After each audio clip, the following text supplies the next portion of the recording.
All right, you know, if you own a dog, walking them is part of the fun. It's good exercise for the dog, it's good exercise for you.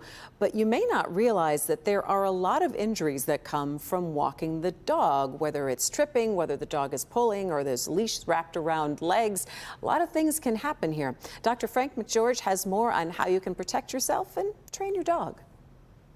Good girl. Megan Thomas of Ferndale and her Aussie Doodle Rain are the perfect example of what to do right when you're out for a walk. So you can tell Megan's clearly done a lot of training. See how that dog is looking right up at her, right by her side, checking in as she's walking. She's able to be watching. We know that she's watching for distractions or anything that might come. That's Caitlin Thomas, the owner of Canine Turbo Training in Ferndale. 99% of people do not adequately train their dogs to be successful on the leash before they expect them to be good on the leash. And that can turn into serious injuries. The four most common ways people are injured while walking their dogs are: number 1, being pulled by the leash without falling; number 2, being pulled by the leash leading to a fall; number 3, being tripped by the leash leading to a fall; and number 4, getting tangled in the leash leading to a fall. You know, their dog pulls and they know their dog pulls, so then they try to just wrap as much as they can and hold as tight as they can, and then they've got injuries to their hands, or getting jumped on is another one where dogs will jump up and knock people down. Caitlin has some specific tips to help minimize risks. We want to have our 6-foot leash, our standard 6-foot leash, so not a retractable leash that goes out too far, just a regular 6-foot leash. Retractable leashes are a huge trip and tangle hazard. People can even get rope burns on their legs as the thinner material pulls past their calves. The way you hold your leash can be important as well. So what we want to do is we want to have our hand through the loop. We want to grab just the first part of the leash, and then we're going to grab a third of the way down right here. So now we've got 2 hands on the leash at all times. We're always holding with 2 hands. We've got 1 here and 1 here. But in the event that our dog does pull or does yank, we don't want to get caught in our leash. We don't want to be stuck here. We do want to be able to, if we need to, have our hands free quickly. And if you don't use a harness, get one. These harnesses have a front clip attachment so that you can clip your leash to the front here, and then when the dog pulls, the dog actually turns towards you instead of forward. And here's an important tip that I completely underestimated. And then we want to have our treat pouch. Having food with you is key to success. Are you really saying then that people should have a treat pouch with them all the time? Like all the time. Really? Yes, yes. Treats are used to reinforce good behaviors, but also what we can do when there's distraction, which is the biggest risk of injury, is a dog gets overly excited. They start pulling most when they're excited to go do something else.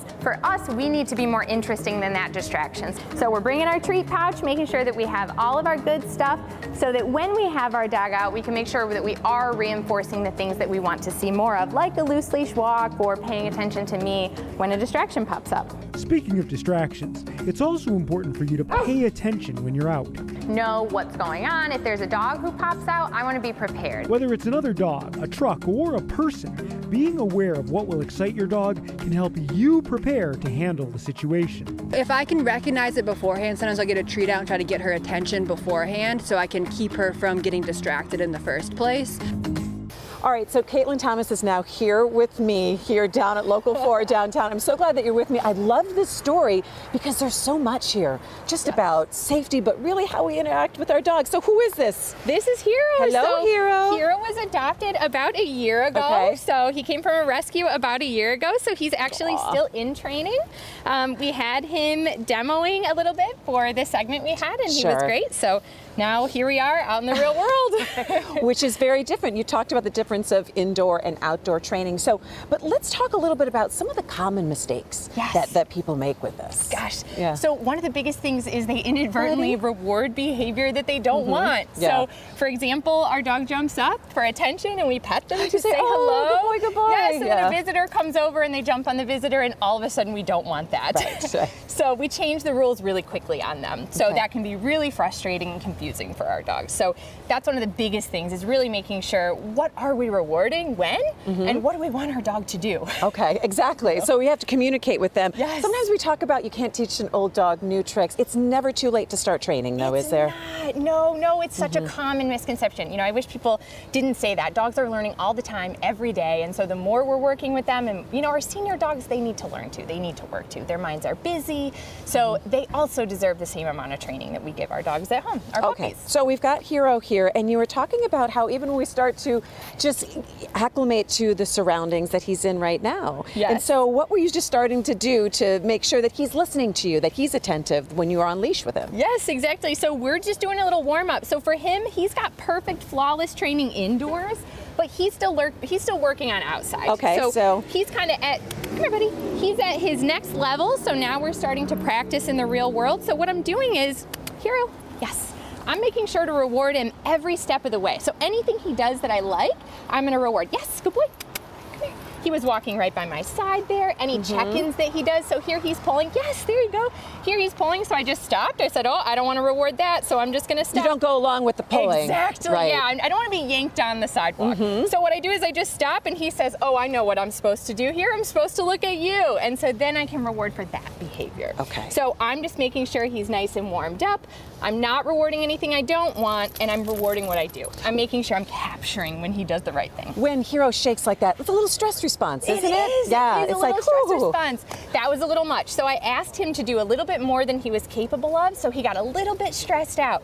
So just making sure that our dogs are able to do what we're asking them to do is such an important thing. Too many people punish their dogs for doing things that they just haven't been trained to do. And starting off early too. We talked about older dogs, but when you first get that puppy and making sure that you start that good behavior and an expectation so the dog knows what you want and you know what you want out of the dog too. Yes, exactly. What a good buddy. I know, and puppies get big so quickly. You know, little puppies turn into big dogs, and it's you know, for our little guys, it's important we teach the things right the first time. When puppies are little, they're really cute, and we play with our hands, and then they start mouthing, and they start learning to bite with their hands, and then as they get bigger and their bite gets a little bit stronger, we don't like it so much. So it's better if we just say, what are we going to want our dog to do in the first place, you know, in the long term, and then we just start working a little bit towards that.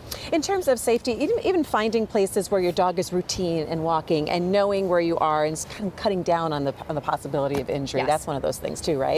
Yes, exactly. You know, it's okay if our dogs are not ready for something like a fair or a downtown walk. It's interesting because people take their dogs everywhere now, and you're like, well, maybe I should be taking my dog everywhere. I know, and they're often just not adequately prepared. So we can't show up after being inside, not practicing, not training all year to, you know, a spring fair and expect our dogs will be perfectly behaved. That's just, it's so frustrating when our expectations are so high and the dog is just not had an opportunity to practice. You know, we just spend the whole time fighting our dog, pulling and yanking and going back and forth. And, you know, it's kind of it becomes something where we're challenging. You know, it becomes very challenging for our dog and challenging for us. So if we want to work together as a team, we just need to stay on track with our practice and make sure that we're not asking for too much. All right, Caitlin, I really appreciate this. Is really a lot of great information, and it's Canine Turbo Training. You're the owner. I am. And you get the joy of working with dogs every day. Thanks, Hero. Good boy. Good job, buddy.